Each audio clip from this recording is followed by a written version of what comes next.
Oh, in here with the business as ever. Still no deal on Greece. What a surprise. It's starting to weigh on the markets a little bit, isn't it? Yeah, and yet, fortunately for the markets, we're seeing some reasonably good earnings, Stuart. I say reasonably, not a spectacular season by any stretch, but at least it's distracting things a little bit from this whole Eurozone crisis for the time being. That said, the Asian markets a little bit choppy in Thursday's trading. The Nikkei has ended the day around 0.2% down.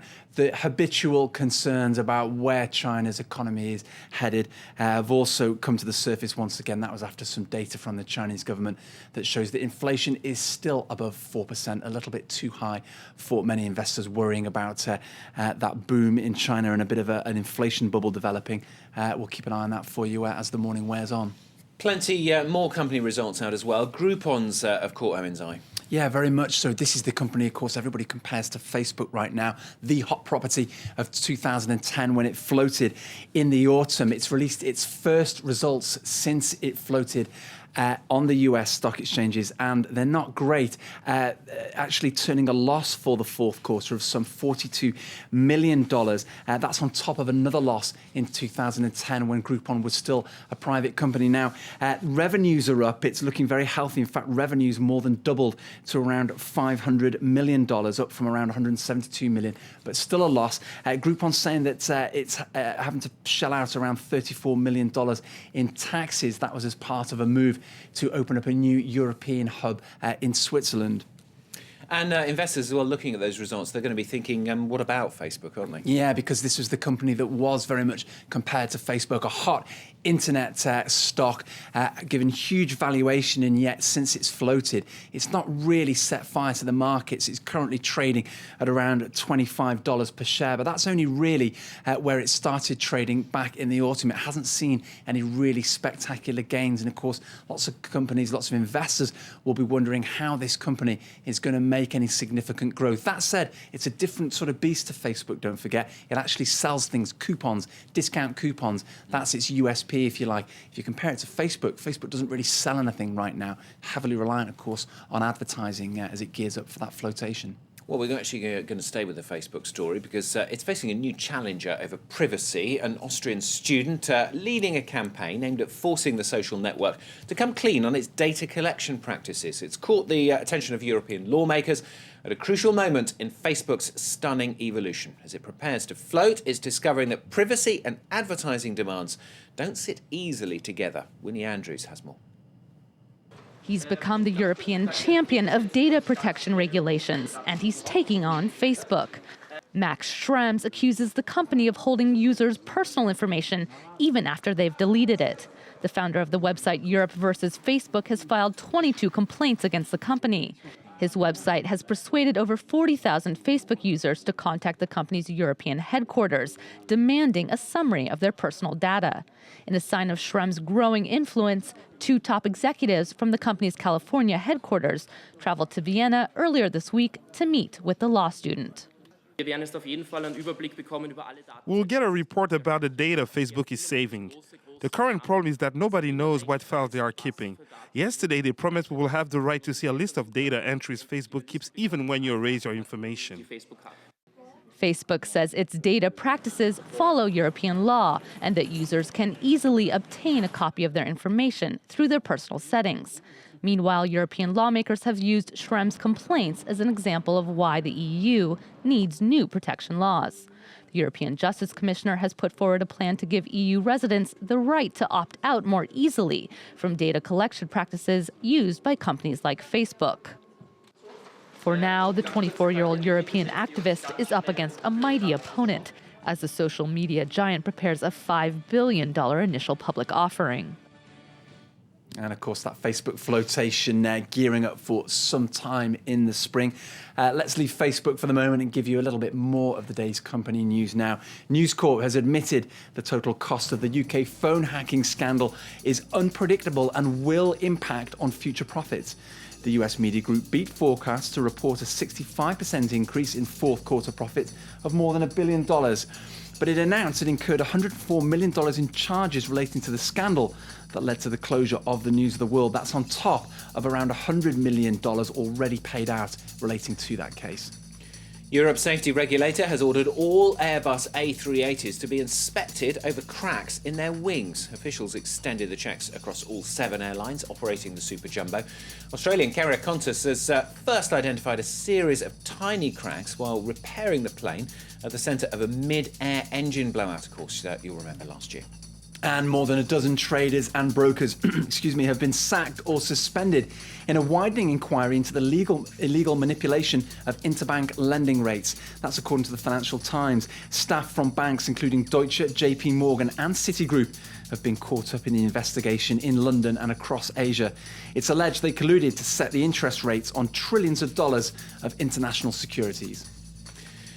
Now, if you're watching us while snowed in, we're glad to have you with us. Hope you're keeping warm. Rub your hands together. Much of Europe, of course, suffering one of the coldest Februaries on record, and that's driving electricity consumption and power indexes to unprecedented highs. Kate Moody has more for you. As the temperatures drop across Europe, electric counters have soared.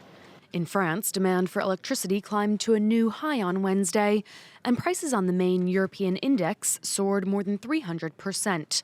Over the last month alone, the price of electricity spiked to over €600 per megawatt hour.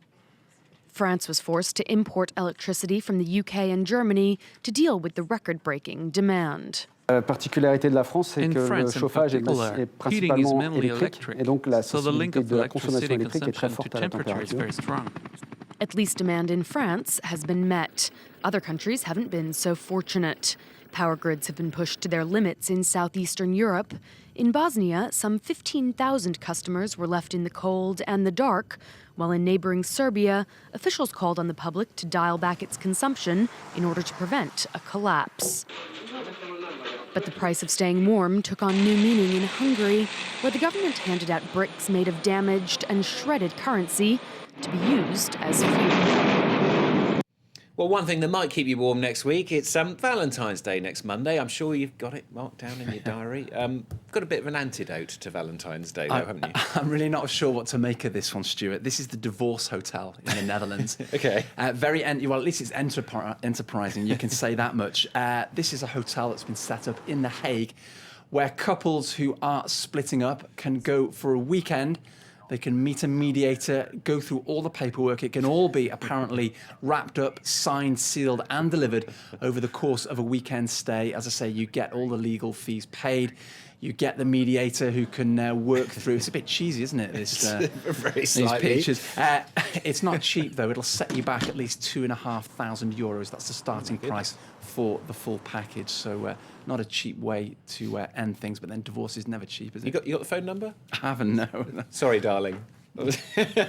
Double beds or single beds, though? I'll get back to you on that one. I suspect single, but you never know. We need to it's find the out Netherlands. more. It's very liberal. We need to find out more. I'm only joking, my love. Hopefully. I'm going to be in trouble. The producer's telling me I'm here, I'm going to be in trouble. That's it from us. More news coming up, of course. Melissa's going to be here after the break. See you then.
Watch France 24 live and free on your mobile phone.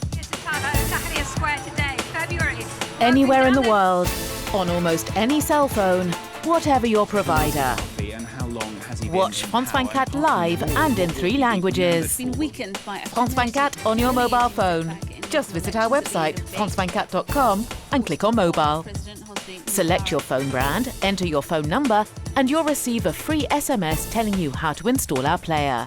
You can watch France 24 live and get the latest world news for free on your mobile.